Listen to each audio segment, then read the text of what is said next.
Hello friends, നമ്മുടെ വേളാങ്കണ്ണി യാത്രയുടെ ബാക്കി വിശേഷങ്ങളാണ് ഈ വീഡിയോയിൽ. പള്ളിയിൽ പോയി നന്നായി പ്രാർത്ഥിച്ചൊക്കെ കഴിഞ്ഞ് ഞങ്ങൾ നേരെ ബീച്ചിലേക്ക് പോയി. ബീച്ചിലേക്കുള്ള വഴികൾ രണ്ട് സൈഡിലും പല പല കടകളാണ്.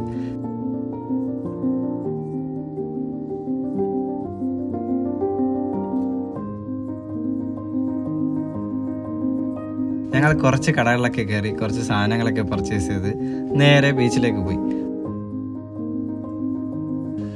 അവിടെ വെച്ച് ഇതുവരെ കഴിച്ചിട്ടില്ലാത്ത ഒരു ഐറ്റം ഞങ്ങൾ വാങ്ങി. ഇതെന്താണെന്ന് അറിയില്ല. എന്താണെന്ന് അറിയാവുന്നവർ കമൻറ്റ് ചെയ്യണേ.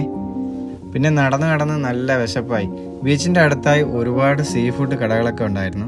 ഞങ്ങൾ അതിലൊരു കടയിൽ കയറി ഒരു മീൻ സാപ്പാട് ഓർഡർ ചെയ്തു. 60 രൂപ മാത്രമായിരുന്നു മീൻ സാപ്പാടിന്. സ്നേഹയ്ക്ക് വേണ്ടാന്ന് പറഞ്ഞു, അതുകൊണ്ട് തന്നെ ഒരെണ്ണം മാത്രമേ ഓർഡർ ചെയ്തുള്ളൂ. നല്ല മീൻകറി ആയിരുന്നു, സൂപ്പർ ടേസ്റ്റ് ആയിരുന്നു. സ്നേഹയ്ക്ക് വേണ്ടെന്ന് പറഞ്ഞെങ്കിലും മീൻകറി നല്ല ടേസ്റ്റ് ഉള്ളതുകൊണ്ട് സ്നേഹയും കുറച്ച് കഴിച്ചു. കൂടെ ഞാനൊരു ഫിഷ് ഫ്രൈയും കുറച്ച് ഞണ്ട് ഫ്രൈയും വാങ്ങിച്ചായിരുന്നു. ഞണ്ട് ഫ്രൈ 100 രൂപയും മീൻ ഫ്രൈ 50 രൂപയും മാത്രമേ ആയുള്ളൂ. നല്ല ടേസ്റ്റ് ആയിരുന്നു. വീണ്ടും കഴിക്കാൻ തോന്നി. പിന്നെ ഒരുപാട് കളറൊക്കെ ചേർക്കുന്നുണ്ടെന്ന് തോന്നി, അതുകൊണ്ട് പിന്നെ അധികം വാങ്ങിയില്ല.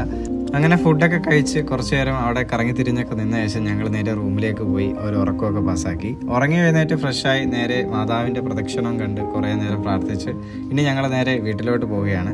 ജയാവിൻ ട്രാവൽസ് തന്നെയാണ് നമ്മുടെ റിട്ടേൺ ജേണിയിലും ബുക്ക് ചെയ്തിരിക്കുന്നത്. നല്ല കംഫർട്ടായിരുന്നു യാത്രയൊക്കെ. അപ്പം ബാക്കി കുഞ്ഞു യാത്രയുടെ വിശേഷങ്ങളൊക്കെ ആയിട്ട് വീണ്ടും കാണാം. Bye from foodie friends.